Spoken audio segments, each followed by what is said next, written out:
सभी भक्तजनों को जय श्री कृष्ण। श्री सूत जी कहते हैं, शौनक ऋषियों, राज्य प्राप्त हो जाने पर अपने लोकपालों सरीखे भाइयों के साथ राजा युधिष्ठिर वंशधर परीक्षित को देखकर अपनी अतुल संपत्ति से आनंदित रहने लगे। इस प्रकार पांडव ग्रस्त के काम धंधों में रम गए और उन्हीं के पीछे एक प्रकार से यह बात भूल गए कि अनजान में ही हमारा जीवन मृत्यु की ओर जा रहा है। अब देखते ही देखते उनके सामने वह समय आ पहुंचा जिसे कोई टाल नहीं सकता। परंतु विदुर जी ने काल की गति जानकर अपने बड़े भाई धृतराष्ट्र से कहा, महाराज देखिए, अब बड़ा भयंकर समय आ गया है, झटपट यहाँ से निकल चलिए।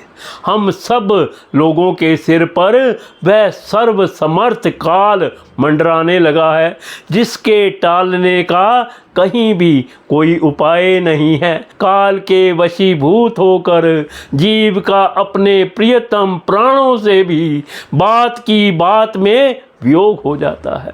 फिर धन जन आदि दूसरी वस्तुओं की तो बात ही क्या है। आपके चाचा ताऊ भाई सगे संबंधी और पुत्र सभी मारे गए। आपकी उम्र भी ढल चुकी, शरीर बुढ़ापे का शिकार हो गया। आप पराये घर में पड़े हुए हैं।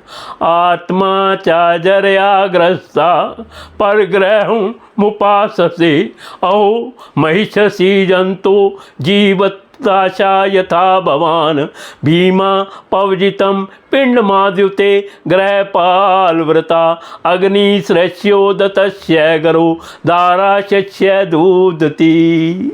और इस प्राणी को जीवित रहने की कितनी प्रबल इच्छा होती है।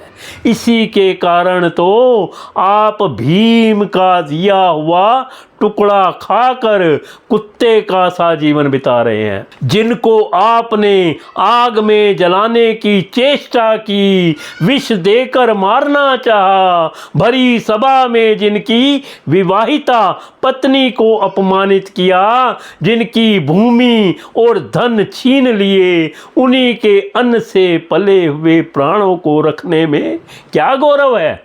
आपके अज्ञान की हद हो गई कि अब भी आप जीना चाहते हैं, परंतु आपके चाहने से क्या होगा। पुराने वस्त्र की तरह बुढ़ापे से गला हुआ आपका शरीर आपका ना चाहने पर भी क्षीण हुआ जा रहा है। तस्यापि तव देहोऽयं कर्पणस्य जीजीवृषो। अब इस शरीर से आपका कोई स्वार्थ होने वाला नहीं है।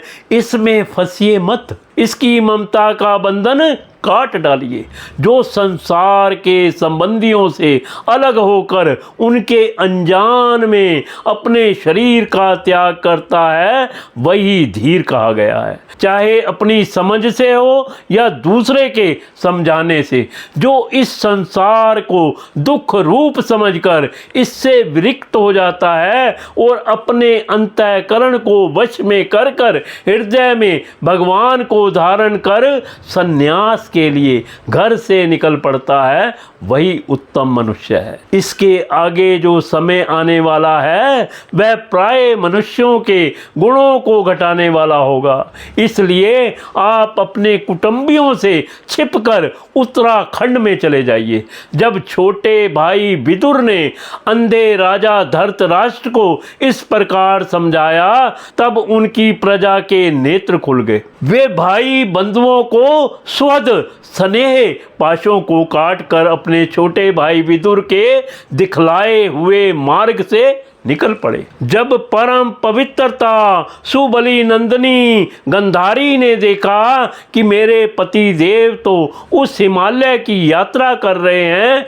जो सन्यासियों को वैसा ही सुख देता है जैसे वीर पुरुषों को लड़ाई के मैदान में अपने शत्रुओं के द्वारा किए हुए न्यायोचित प्रहार से होता है, तब वे भी उनके पीछे चल पड़ी। अज्ञात शत्रु युधिष्ठिर युधिष्ठिर ने प्रातः काल संध्या वंदन तथा अग्निहोत्र करके ब्राह्मणों को नमस्कार किया और उन्हें तिल, गऊ, भूमि और स्वर्ण का दान दिया।